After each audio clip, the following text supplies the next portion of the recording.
Tonight on CTV News, shots fired. It's believed that the motive is extortion-related. A Surrey home sprayed with bullets while several people were inside. How police arrested 2 suspects in the city's latest extortion-related shooting. Also tonight. What he was telling me was that all of the police will exploit you and harm you.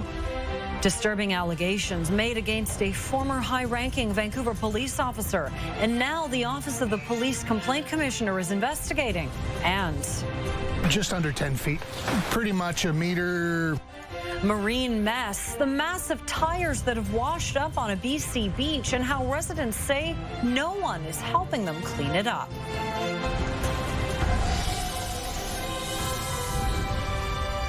This is CTV News with Nafisa Kareem. Good evening and thank you for joining us. Mi Jung is off tonight. We begin in Surrey, where shots were fired into a home early this morning. An incident police say has been linked to the rash of extortion-related violence targeting members of the South Asian community. CTV's Martin McMahon joins us live now from outside that home in Surrey. Martin, we understand police have made arrests in connection with the shooting. Nafisa, police have taken 2 men into custody at this point after locating what they call a suspect vehicle. And a video of the early morning shooting is doing the rounds online. This dramatic video shows a man firing multiple shots at the front of the home. Police say the shooting happened on Ridge Crescent at 2 a.m. in the area of King George Boulevard and 56th Avenue. Several people were inside the home at the time, and thankfully nobody was hurt. Police say this shooting is suspected to be linked to extortion. That it's good work by the frontline SPS members, and they did take 2 men into custody a short distance away from the scene, and that they are still being investigated. This latest violence comes after Sunday's shooting at the Surrey home of Punjabi singer Chani Natan. This one was also captured on video. The Bishnoi gang has claimed responsibility for that attack. And just yesterday, shots were fired at a business on Croydon Drive near 32nd Avenue in South Surrey. As for this shooting here near 56th and King George Boulevard, police say they found the suspects nearby in that vehicle. And the BC Extortion Task Force has now taken conduct of this investigation. As for where we are in terms of the stats in terms of how many extortion-related events we've seen in Surrey so far this year, police say 74 reported extortions, 39 extortion-related shots fire incidents. Nafisa? Martin McMahon live for us tonight. Thank you, Martin. Police in Burnaby say a woman is out $1 million after an elaborate scam involving a fake police station. Now they're hoping to help others avoid the same fate. CTV's Ben Nesbitt has more. Police say it began as a regular phone scam, but quickly evolved into something much more sophisticated, ultimately costing a woman a massive chunk of money.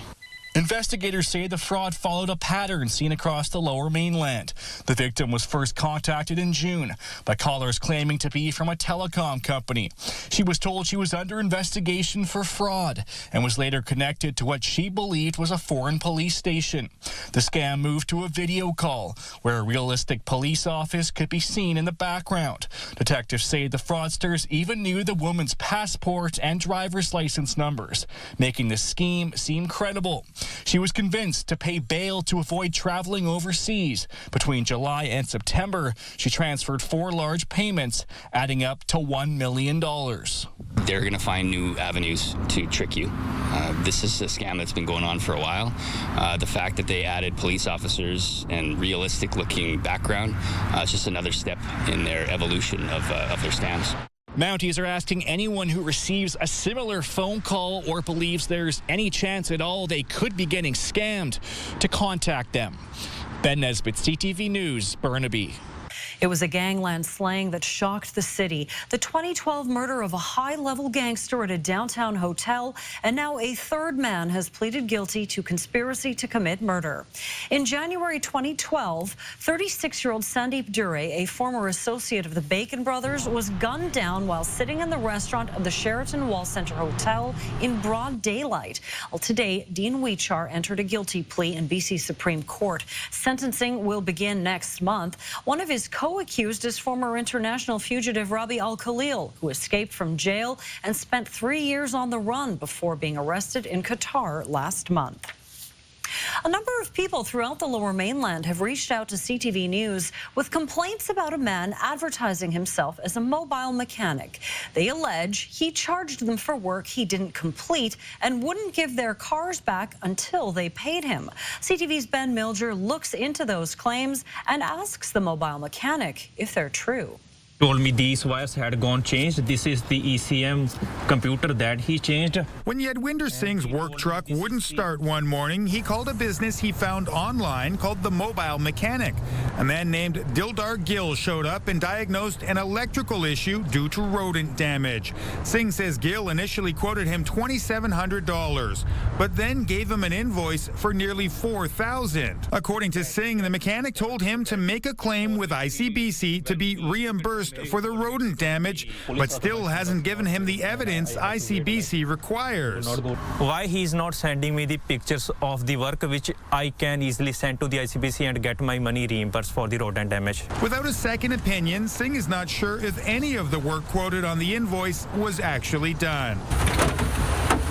Kevin Schnapel has a similar story. He called the mobile mechanic on Thanksgiving Monday.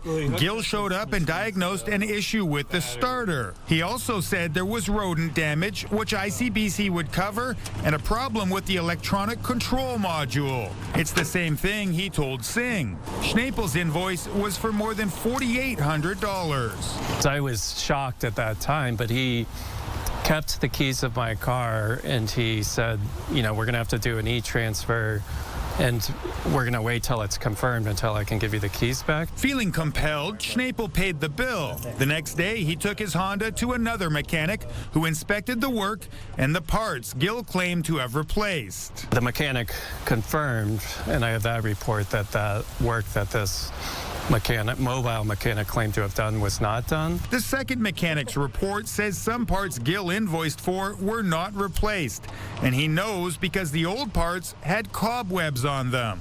Schnapel says the mobile mechanic has not provided him the evidence of rodent damage he needs to make an ICBC claim.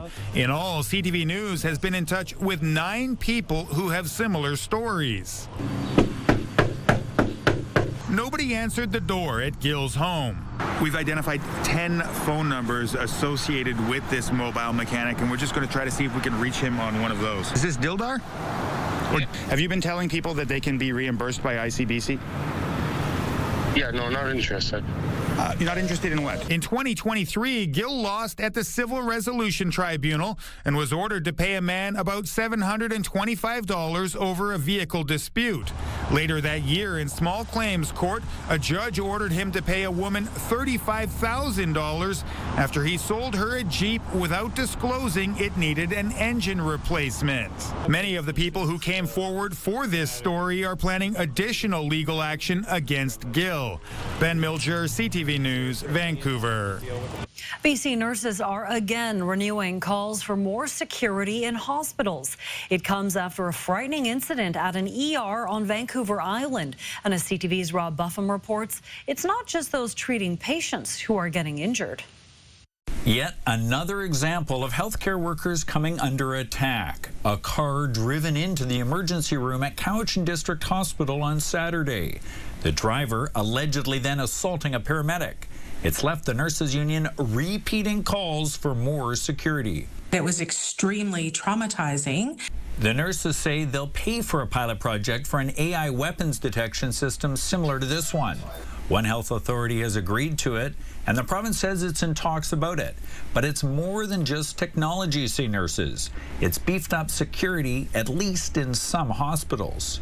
Where it makes sense that we are looking at a peace officer model, hospital police, whatever you want to call it, law enforcement. Surrey Cloverdale MLA Eleanor Sturko has frustrated her calls 6 months ago for police or peace officers in some hospitals have gone unheeded. Time for the minister to finally take some action and bring in a higher level of trained officers to help deal with the violence in hospitals. The health minister says the province's relational security officers, Guards Without Guns, are helping, pointing to a decline in reported attacks on nurses. We know that this program is working, bringing down the numbers of incidents of violence, bringing down the WorkSafe claims. But the nurses say those stats may not tell the whole story. In many instances, my members, they're very transparent about the fact that they do not report a lot of things that are reportable because, A, they report and they do not see change. And Sturco points to 165 injury claims last year to relational security officers themselves as proof that more resources are needed in the form of peace officers or police. The fact that people are getting injured really is an indication that they're not sufficiently trained to deal with what's happening on the ground. An ongoing reality for many nurses battling trauma on the front line. Robert Buffum, CTV News, Victoria. The Office of the Police Complaint Commissioner has launched an investigation into former VPD officer Jim Fisher. Our own Michelle Brunoro has an exclusive interview with the complainant, a survivor of sex trafficking. That story is just ahead, but first let's take a look outside. A beautiful shot of Burrard Inlet, looking lovely outside. Tomorrow, though, might be downright scary. Anna's here with a preview of the Halloween forecast. Yeah, just in time for Halloween. It gets very scary out there. We do have a storm brewing just offshore right now. Rainfall warnings in effect for the northeast and northwestern sections of Metro Vancouver. So included in that is North Vancouver, West Vancouver, Coquitlam, and Maple Ridge, as well as Howe Sound. We'll see anywhere between 50 to 80 millimeters of rain with winds gusting to about 60 kilometers an hour. So overcast skies tonight. We won't see the rain until tomorrow morning around your early morning commute. It'll be wet and windy tomorrow. Again, as mentioned, we'll see anywhere between 20 to 30 millimeters of rain for the city. Higher elevations will get more rain, with winds gusting to 60 kilometers an hour. CTV weather brought to you by Expedia Cruises, customizing dream vacations with unbelievable value. Call or learn more at expediacruises.ca.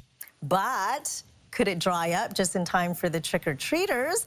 Our models are showing like it just could do just that. I've got those details coming up. All right, thanks, Sam.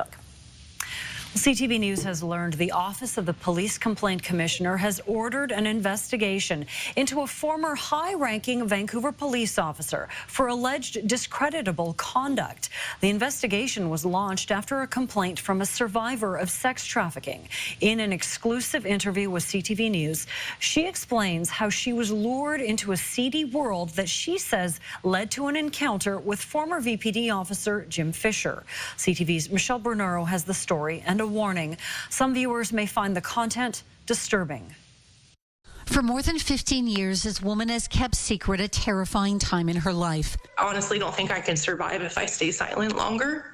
The silence has a cost. We're only identifying her as Yulia.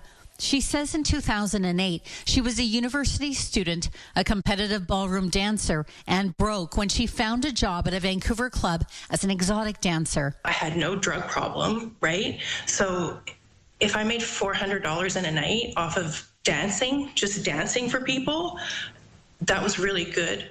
But she says she was soon lured and coerced by a so-called boyfriend who quickly became her trafficker. If I didn't get him $1,000 a day, I'd get beaten. Well, he never had to beat me because I was so terrified. It was during this period that Yulia got a booking request that led to an experience she has not forgotten. It was like a direct trafficker reference site. If you came from this site, it was like saying like a trafficker gave me your info directly. This is not coming off Craigslist. In these emails she shared with CTV News, a man named Steve asks if she is interested in a, quote, very tasteful but erotic photo shoot with another woman. First thing he said in the line of the email was like, this is not a request for sexual services. In another email, Steve lays out the scenario for the photo shoot, but again writes, this does not lead to sex, of course. But she says the emails were a lie. When I got there, it wasn't a photo shoot at all. There was a bed set up in the front entry as soon as I opened the door on the ground, like a mattress on the floor with sex toys laying on it. I was instructed by the man to perform sex acts on the woman. Feeling afraid and trapped, she complied. He was obviously in charge and I had no transportation. I had a trafficker on the other end waiting for my money or else I got beat and I dissociated at that point. She says even when the other woman stopped the interaction, Steve continued to take pictures of Yulia. When it was over, she says Steve drove her back to Vancouver. We get on the Oak Street Bridge. coming back out of Delta, and he starts telling me that he's a really senior RCMP officer. And he starts kind of bragging that he's like a big deal. He's a detective, and that all the detectives in the RCMP at this level have a sex and swingers club, and they all do this. I am terrified on that bridge. Like, I say my brain broke. He broke my brain on that bridge, and I've never been the same, because what he was telling me was that all of the police will exploit you and harm you the same way I just did to you. That's the message that I got. You can go nowhere for help. She says he knew that she was being trafficked, but instead of helping her, he encouraged her to continue her line of work. She says that summer she saw the same car he drove her in, following her, and a man inside photographing her. It's an unmistakable camera, would pop out and start taking pictures of me. She eventually fled Canada and still lives outside the country. But in September of 2024, she says she summoned the courage to file a complaint with VPD about her trafficker. And through a series of events, she found herself talking about the encounter with Steve and eventually looking up stories online involving misconduct against sex workers by police. She says that's when she first saw a photo of disgraced former Vancouver police officer Jim Fisher. She says it's the same man who she knew as Steve. The picture of him, he's unmistakable. In 2018, Fisher, who worked with sex trafficking victims, pleaded guilty to sexual exploitation and breach of trust. The victims were a teen girl and a young woman who were witnesses in a case. They're kids, and it made me mad that those girls had to go through that. The CTV News repeatedly reached out to Fisher's lawyer for comment, but she did not respond. Fisher has not been criminally charged in connection with the allegations. Meanwhile, the investigation into Yulia's complaint to the OPCC must be complete by a professional standards investigator with VPD within 6 months. As for Yulia, she says breaking her silence is helping free her from the past. Michelle Bernoro, CTV News, Vancouver. A massive problem has washed up on a pristine BC beach. The three of them weighed 22,000 pounds. So each one 7,000 and a bit. But it's not just the size of these tires, it's what's inside them that makes them next to impossible to clean up. How some locals are taking matters into their own hands when CTV News continues. Stay with us. Welcome back. A big problem has washed ashore on a strip of Vancouver Island coastline. Huge tires weighing tons litter the beach, and locals have no idea where they came from. No one is taking responsibility, and now residents are taking on the mammoth task of cleaning up the mess. Here's CTV's Andy Garland. It's not your typical beachcombing find. Just under 10 feet, pretty much a meter. These two massive columns of tires washed ashore on a Campbell River beach after a recent storm, most likely from an industrial dock along the coast. We're not really sure where they came from, and we're trying to avoid pointing fingers who's at fault. It's not the first time it's happened in the area. In August, plucking 3 of these giants, which were there for months, was no easy task. The 3 of them weighed 22,000 pounds. So each one 7,000 and a bit. The Campbell River Salmon Foundation says the concern is not the tires themselves per se, but rather the pea foam inside that keeps them afloat. This stuff will all erode and reduce down into the individual piece. At that point, it's virtually impossible to clean up. I imagine it's in the environment forever. You can't, we tried to vacuum it up and all that kind of thing, but it doesn't work. The foundation adds that finding a government agency that is responsible for marine debris cleanup simply doesn't exist, and that's why they're taking matters into their own hands. It's on our beach. Let's clean it up.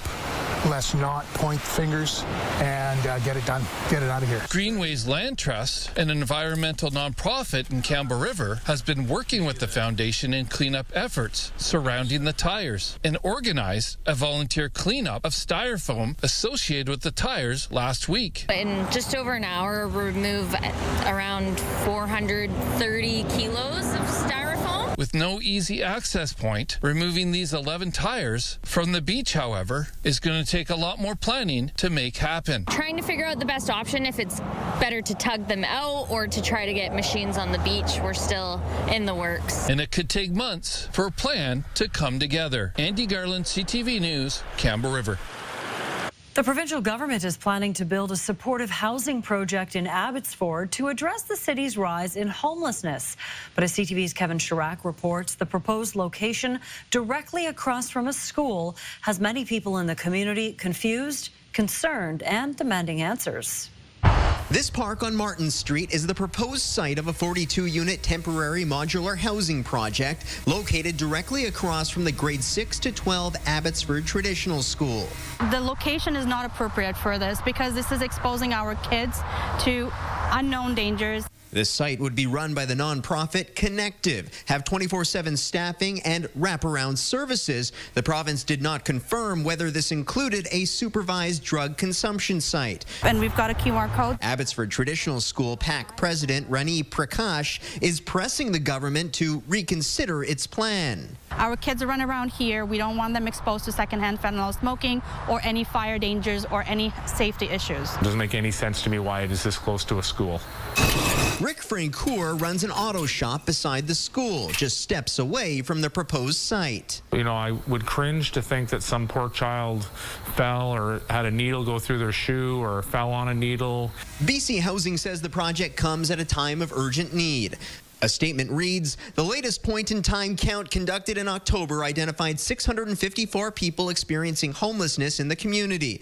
If approved, this building would be in place temporarily as we continue to build more permanent supportive homes in the community. When asked why this location, BC Housing says the land is already owned by the province and represents an opportunity to create more housing. We've been emailing all these government levels. Meantime, Prakash has launched a petition, so far garnering more than 1,000 signatures and has support from her local MLA. Absolutely the wrong location, and I believe the provincial government has a duty to consult the neighborhood wholesomely, transparently, and this has not been done. You need to find a more suitable location, and you need to stop with the Band-Aid solutions and help these vulnerable people with a more permanent one.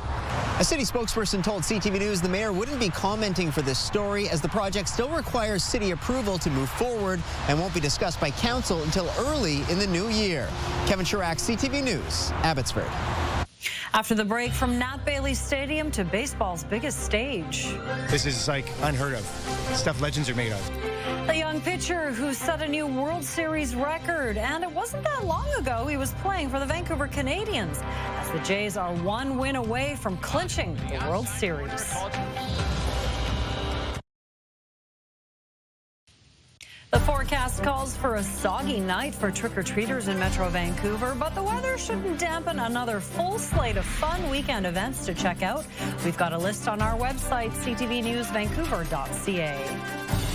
The Blue Jays are one sleep away from bringing their bid for World Series championship back home.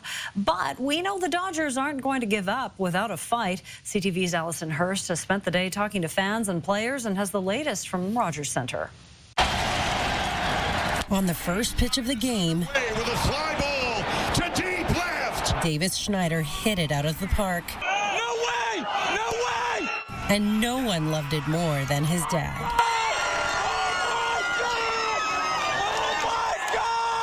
His meta glasses are a little bit, they're kind of dumb. I don't know why he wears those all the time, but yeah, those are the glasses he was wearing. But you know, it's great to have my family out here. Vladimir Guerrero Jr. up next, double down.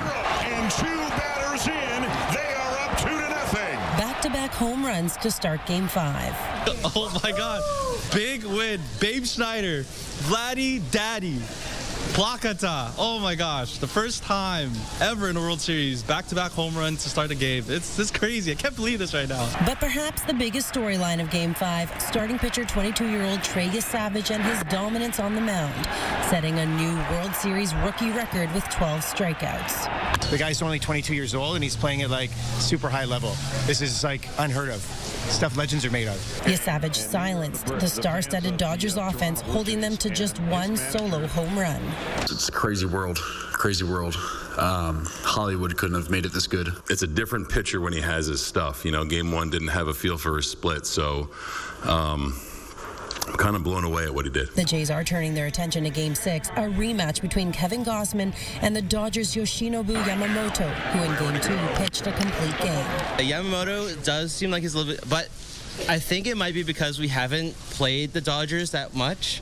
So there might, now that we've seen him running, there might be a plan to make sure something happens for Game 6. Blake and Austin de Nobrega have big plans for Game 6. My friend will be over for a sleepover with me, so I hope we can watch them win on Friday. Watch it for the sleepover? Yeah. I think we're gonna end trick-or-treating early so that we can go back and watch it. And hope the Jays win the Fall Classic in 6, in the 6. One win from a championship.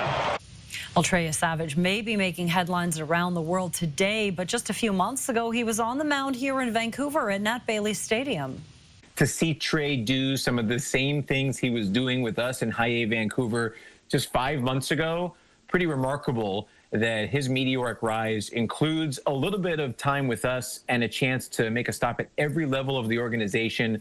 Probably an event that we will never see quite like this ever again. Savage started 4 games for the Vancouver Canadians earlier this season. The Canadians have been a Blue Jays farm team since 2011. Well, it is the eve of All Hallows Eve, and we're showcasing a local haunt. I think it's haunted. I think it's just in the bones of the city. Our St. John Alexander investigates one of the spookiest places in Metro Vancouver, a building in New West, and the strange encounters tenants have had there. Plus, Anne's forecast is next.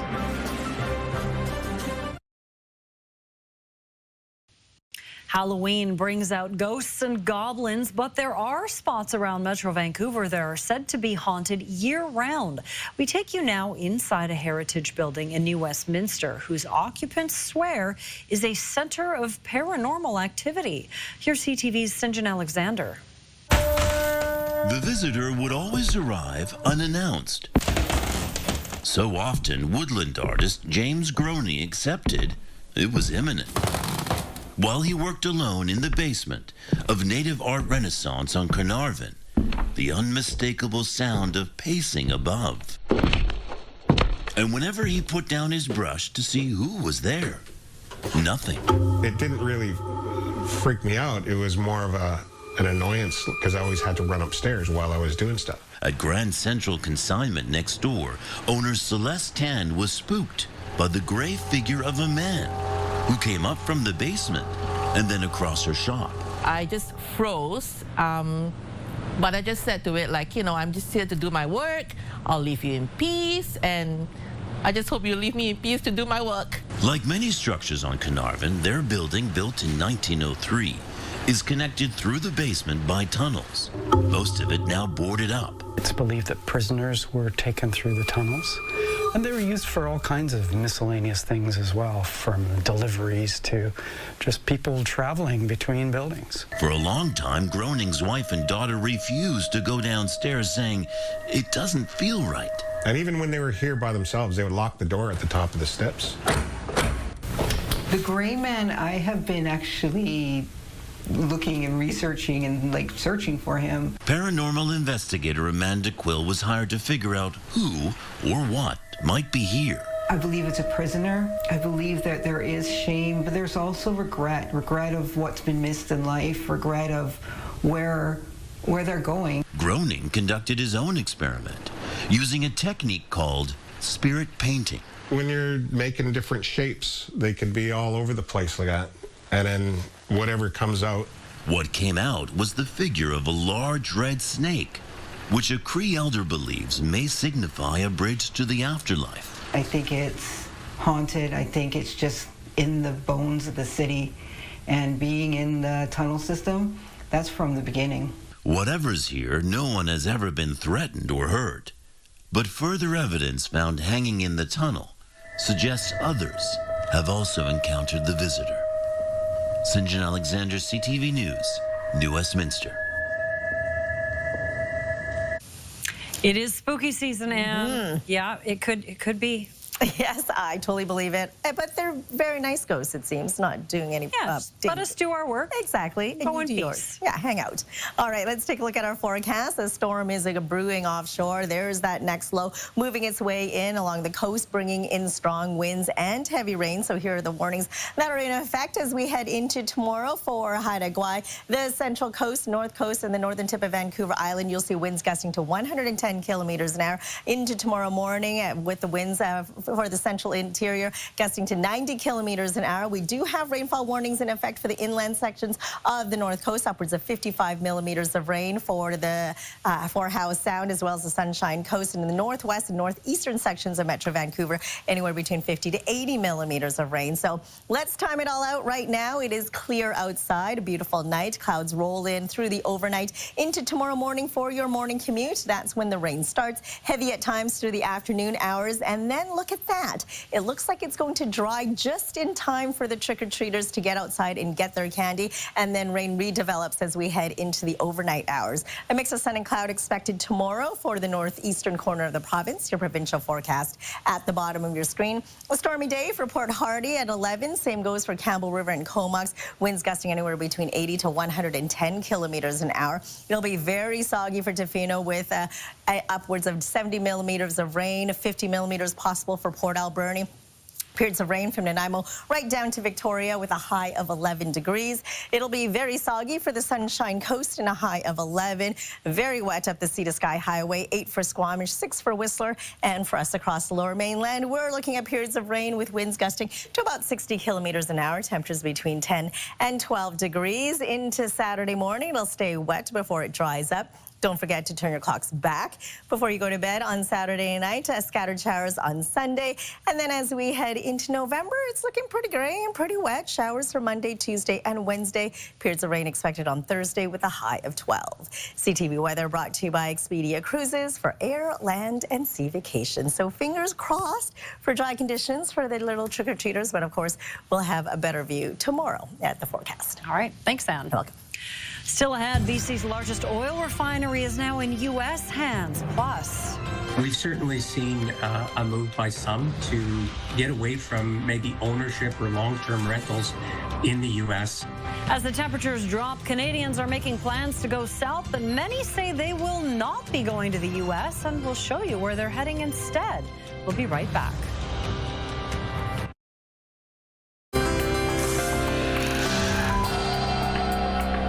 Taking a look at today's markets, the Canadian dollar traded for 71 cents to the American dollar. Oil was up 9 cents, closing the day at $60.57 U.S. a barrel. Gold gained more than $15 on the day. The TSX finished the day higher, up 34 points. The Dow Jones finished lower, down 109 points. British Columbians are feeling the financial squeeze even as interest rates come down and inflation eases. A new report finds more families are tapping into savings and delaying major financial goals just to keep up with rising costs. The Great Delay 2025 report by estate planning company Willful shows nearly half of British Columbians have had to dip into their savings, and 2/3 say they've postponed a financial milestone this year. People are having to sacrifice future planning to prioritize today. And that causes a lot of financial pessimism. You know, it causes this anxiety that we aren't checking these things off our list, whether that's emergency planning, like an emergency fund or estate plans, or whether that is saving up for big goals like starting a business, buying a home, getting married, etc. Willful says the takeaway is that small, consistent steps can still make a difference, from carrying out even $50 or $100 a month for savings to finally checking off financial to-dos. Experts say November, which is Financial Literacy Month, is a good time for British Columbians to revisit their plans and start rebuilding confidence in their financial future. It may soon be harder to buy Canadian when filling up your gas tank. The province's biggest oil refinery is about to fall under U.S. control. The Parkland refinery in Burnaby is being sold to American fuel giant Sunoco as part of a $9.1 billion deal expected to close tomorrow. The deal has already been cleared by Investment Canada Act, which considers whether foreign investments would be a net benefit to the country or cause potential harm to national security. country. In addition to the Burnaby refinery, which supplies nearly 1/3 of the region's domestic gas and jet fuel, Parkland also owns the Ultramar, Chevron, and Pioneer gas station chains. It seems more Canadian snowbirds are deciding to fly elsewhere this winter to avoid vacationing in the U.S. The number of Canadians crossing the border has been steadily dropping, and as CTV's Pat Foran reports, a new study finds it's likely to continue well into the new year. More Canadians are turning their backs on travel to the U.S., deciding to either stay at home or choose sunny destinations somewhere else. A survey by the Travel Health Insurance Association of Canada found that only 26% are likely to go to the U.S. That's a 37% drop from last year. The survey found of those 61 years of age and older, only 10% are likely to go to the U.S. That's a 66% drop from the year before. We've certainly seen a move by some to get away from maybe ownership or long-term rentals in the U.S. in favor of other southern climates. The survey found Canadians are concerned about rising travel costs, political tensions, exchange rates, and safety. The shift comes at a time when the U.S. is introducing new entry requirements, which mean Canadians staying for longer than 30 days need to register and provide their fingerprints, be photographed, and pay a $30 fee. Having your photo taken and your fingerprints done feels really weird and wrong to us, but the reality is many countries all over the world have already been doing this for the last decade. Travel expert Barry Choi says while travel to the U.S. is down, he believes many families will continue to go to U.S. attractions, but keep a lower profile and not post on social media. He says snowbirds that own property in the U.S. will also find it hard to stay away. If someone's a snowbird and they own a vacation home in Florida or Arizona, of course they're going to go. Canadians avoiding the States are also planning to spend winter months in Europe, including Portugal and Spain. Trips to Mexico and the Caribbean will also depend on the weather and the cost of travel. If American destinations cut prices, it may be enough for some to reconsider a U.S. trip. If some of the U.S. destinations start to go on sale, maybe that easy trip over the border still prevails. A Hobbit-themed wedding in New Zealand, of course, gets a visit from the perfect celebrity wedding crasher. That's still ahead. Plus, Carla's cars. Adam finds out what happened after a woman who had zero experience fixing cars felt compelled to buy a classic in need of a lot of work. Next on the Sawatsky sign-off. Right now, here's a preview of Your Morning Vancouver. We've got a special Halloween edition of Your Morning Vancouver this Friday. Join us for a preview of what the day has in store, including safety alerts and an updated forecast for trick-or-treating. Also, is there a good candy for your teeth? We'll speak with a dental expert on the treats to avoid and cutting down on waste this Halloween. Some ideas on putting your pumpkin to good use and save money. Plus, our Halloween costumes revealed. We'll see you in the morning.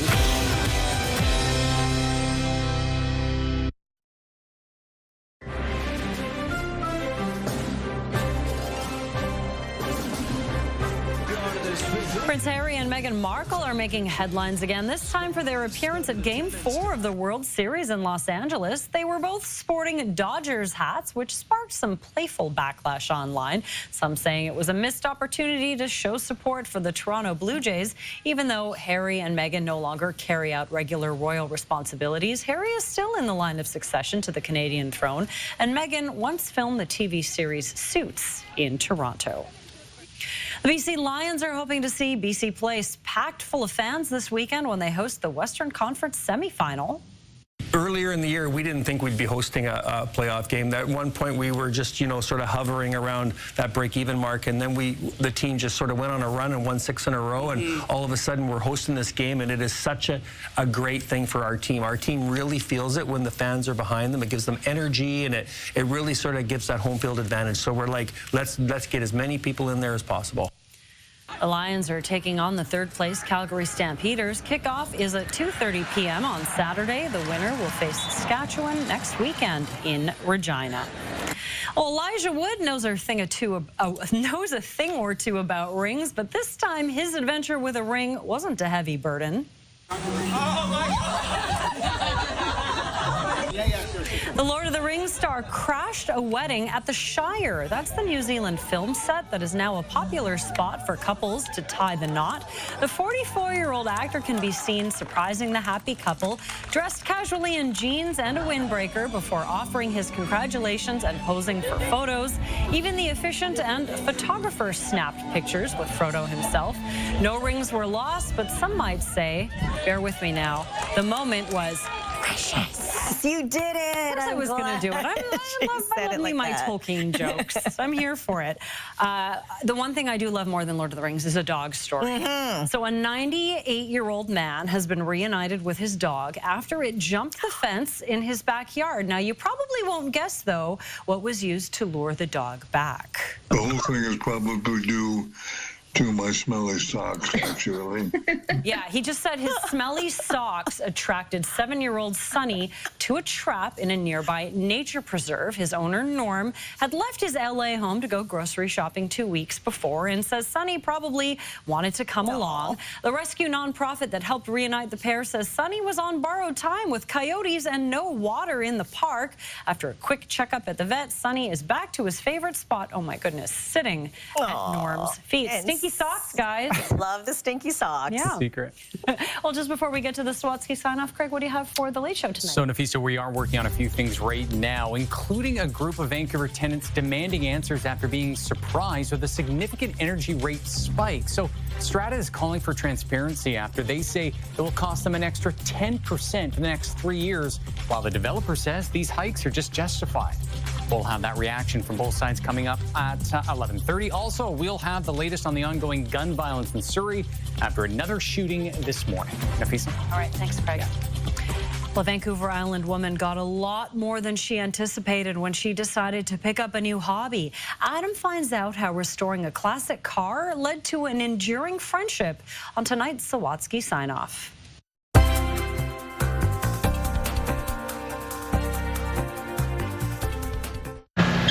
Carla Escobar never expected her life would change after happening upon an old car online, needing a lot of work. I thought, I wonder if I could restore a classic car. So Carla bought it despite having zero experience. Yeah, my brother would laugh at me all the time because I barely knew how to put gas into my car. But the Army veteran who served in Afghanistan had always been resourceful. So she started teaching herself how to rebuild it. You just trial and error, you take things apart, you put them back together. And for the stuff she couldn't figure out, Carla reached out to experts, including Brian Kelly. Brilliant, smart, mischievous, adventurous. Let's go!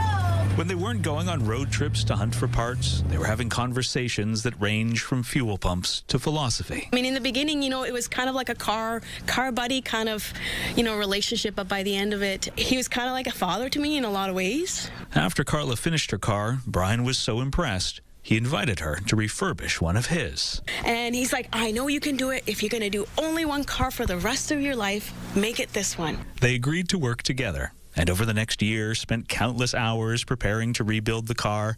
But before they could finish it, Brian discovered that he was beyond repair. So I was with him till the very end. Our bond was just really big. After Brian died, his daughters gave Carla this hat their dad always wore before she raced to finish restoring one of the rarest cars in Brian's collection so it could be driven during his celebration of life. It was a work of love, for sure. Like, it was, you know, he was with me every moment. But what Carla didn't know, what Brian never told her, was that he'd left this car for her in his will. And I know that he knew I was going to take care of his baby. Well, Carla is proud she taught herself a lot about fixing classic cars. She couldn't be more grateful that Brian taught her even more about building a timeless friendship. I think that's the greatest gift you can give to someone is your time, your energy, and your love. And that's ultimately, I think, what life is all about. Adam Sawatsky, CTV News, North Saanich.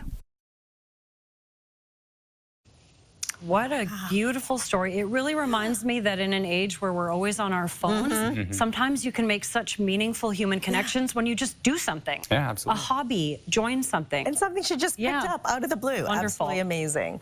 All right, let's take a look at our scenic snapshot for tonight. All ready for Halloween. Look at these perfectly carved pumpkins. Thanks, Shelley, for sending this one in. And we want to see your scenic snapshot as well. So email us at scenicsnapshot@ctv.ca. I'm hoping to get lots of costume pics tomorrow night. Yeah. Do we have our costumes figured out? I'm going to dress as a newscaster. Oh, I'm going to be here, so no I'll Halloween be for me. here in costume. But your dog?